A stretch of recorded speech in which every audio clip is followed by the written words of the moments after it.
Bonjour très chers amis, j'ai l'honneur et l'avantage de vous retrouver pour l'émission 100% Quintet, une émission 100% Quintet dédiée au Quintet de jeudi à Deauville. Nous allons retrouver donc, les chevaux de 3 ans et plus sur le parcours des 1900 mètres de la piste en sable fibré, un gros handicap qui s'annonce particulièrement disputé. Nous allons débuter notre analyse par le tableau des partants. D'habitude à connaître, 16, avec un premier volet dédié au plus haut poids, des chevaux à la valeur la plus élevée, du moins selon l'handicapeur, avec des chevaux bien connus, des chevaux de qualité, comme le numéro 3 Chasselet, qui vient de renouer avec le cours de ses bons résultats, dans le 4 Koshenko, qu'on ne présente plus sur la piste en sable fibré, le numéro Last Sky Power, qui est un cheval de qualité qui fait très bien ce parcours-là.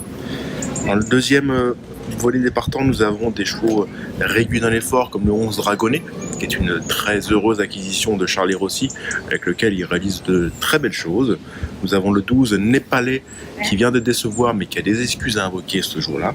Le 14 El Magnifico fait office de valeur refuge dans ce type d'épreuve, un cheval qui est rarement pris à défaut et qui est en pleine forme.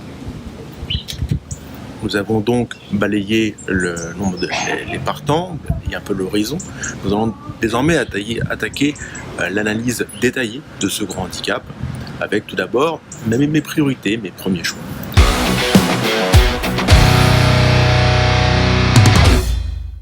Mes premiers choix, ça va d'abord commencer par le numéro 7, Roberto Mount.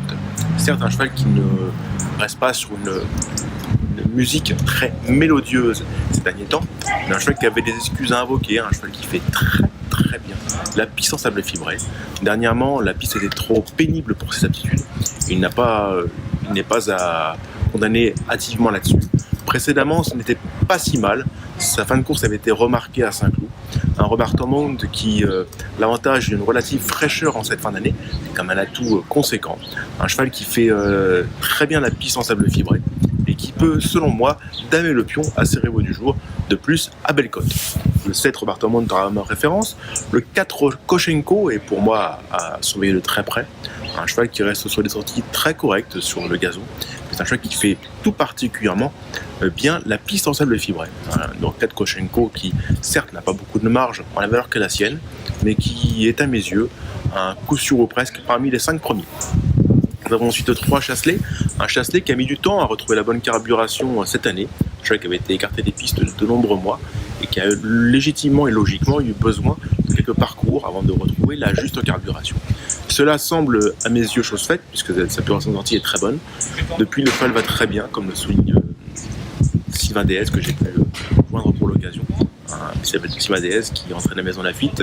Un effectif de chevaux de plat et d'obstacle avec une égale réussite. Nous avons ensuite le 11 Dragonnet, qui là aussi offre beaucoup de garanties. Un cheval qui s'annonce parmi les favoris logiques de ce quintet, un cheval qui répond toujours présent ou presque. Certes, lui aussi, ça a pour défaut de ne pas avoir de marge, il paye un peu sa régularité sur l'échelle des valeurs, mais un cheval qui devrait une nouvelle fois chèrement défendre ses chances. Nous avons le 12 Népalais numéro 12, qui est un concurrent qui est à mes yeux à reprendre. Dernièrement, la piste était trop pénible pour ses aptitudes. Précédemment, il avait été très bon deuxième d'un quintet disputé sur cette même fibré d'Auvillaise, où ce jour-là, face à ce seul contemporain, le cheval avait fait très bonne figure. Cette fois-ci, il affronte des aînés, un lot de qualité, mais c'est un cheval qui a peut-être pas encore tout dévoilé, peut-être encore un peu de marge, encore des progrès à accomplir. Nous avons le 14 El Magnifico, sans lequel il est difficile de faire. Je crois qu'il reste sur des bonnes sorties, je crois très régulier dans l'effort, je crois qu'il n'a plus à faire ses preuves à ce niveau. Certes, ses plus récentes sorties ont eu pour cadre des pistes en gazon assouplies, mais c'est un cheval qui fait aussi bien la fibrée, qu'il l'a d'ailleurs prouvé par le passé. Nous avons la Sky Power, qui est certes le top weight, je crois qu'il a porté du poids ici, mais qui est un peu le cheval de classe de la course, je crois qu'il a eu d'autres ambitions, et qui avait l'hiver dernier montré qu'il pouvait très bien faire sur la fibrée. D'ailleurs, sur ce même parcours, elle avait réalisé la meilleure valeur de sa carrière l'an dernier. Un cheval qui s'annonce redoutable, tant que son entourage est très optimiste. Son entraîneur, Gaël Barbelette, fait preuve d'une très belle confiance dans les colonnes de Paris. Nous avons le 5, Ficelle du Hollet, une Ficelle du Hollet qui certes n'a pas de marge non plus, parce que c'est une jument qui est très régulière dans l'effort, mais une jument qui n'a quasiment jamais déçu sur les parcours des 1900 mètres de la PSF de Deauville. Une jument qui aime attendre et venir sur les autres. Elle a un numéro pour le faire, un peu en dehors, qui va permettre d'attendre. Une jument qui sait finir ses courses et qui, certes, n'est peut-être pas une lauréate en puissance, mais qui s'annonce comme une très sérieuse candidate à une place dans le quintet. Nous avons le 2,5 qui est difficile à étalonner dans ce contexte, ennemi qui est peut-être le meilleur choix de la course, mais il doit faire ses preuves dans les handicaps, français du moins. Il va découvrir les handicaps sur le sol français, un cheval qui fait de plus une rentrée. Pas mal d'interrogations, mais un cheval qui a assurément du talent. Nous avons le 6 Prince Anodin qui vient d'enlever un handicap similaire. Maintenant c'était sur le gazon, il a été pénalisé, ce qui un peu tempère ma confiance, mais Prince Anodin sur l'élan de sa forme, pourquoi pas viser une place ici. Mais dernièrement il a quand même eu des circonstances de course assez favorables, et l'eau est un petit peu plus relevée ici, et sa valeur logiquement révisée à la hausse.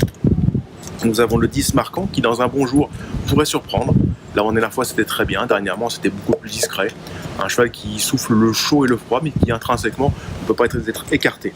Nous avons 9 Zelandia qui est aussi très régulier dans l'effort, un cheval qui est aussi à l'aise sur le gazon que sur la fibrée. Sur la foi de son bon classement à ce niveau, l'été dernier sur ce même parcours, il s'annonce lui aussi comme un très sérieux candidat à une place dans le quintet. Donc il est difficile aussi de l'écarter.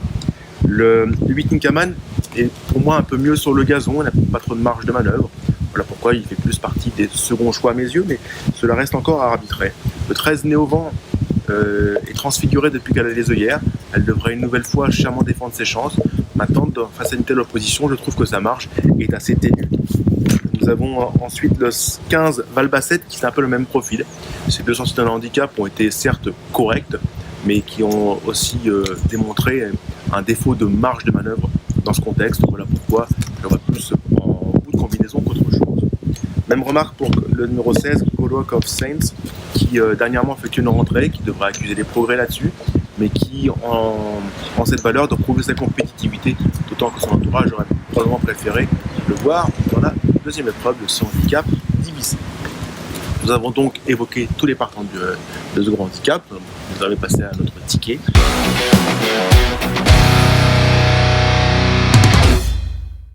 Un ticket qui va se composer donc de 5 chevaux.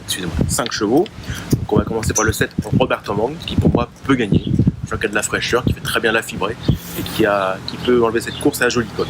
Le 4 Koshenko est difficile à écarter. Je vois qu'il certes peut-être plus un placé potentiel qu'un lauréat en puissance, mais qui a sa place sur un ticket de top 5 ou de quintet. Le 3 Chasselet retrouve la fibrée qu'il adore.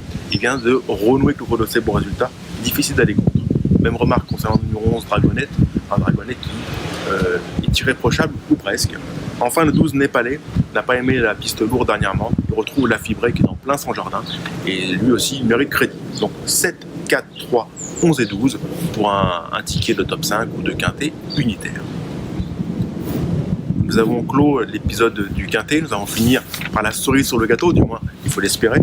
Le 404 Aston est pour moi le cheval amusant de la journée. Une réunion très très compliquée, mais ce 404 Aston, il est certes pas une grosse valeur, c'est vraiment une valeur plancher ou presque, mais un cheval qui est très régulier dans l'effort et qui dernièrement a beaucoup mieux couru qu'indiqué au résultat.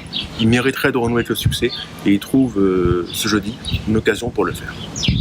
Chers amis, c'était un plaisir et un avantage. Nous avons retrouvé les trotteurs vendredi avec un meeting de Vincennes Sinival de Vincennes qui va débuter très prochainement avec désormais beaucoup de très belles joutes en vue. C'était un plaisir et un avantage. Je vous dis à très bientôt.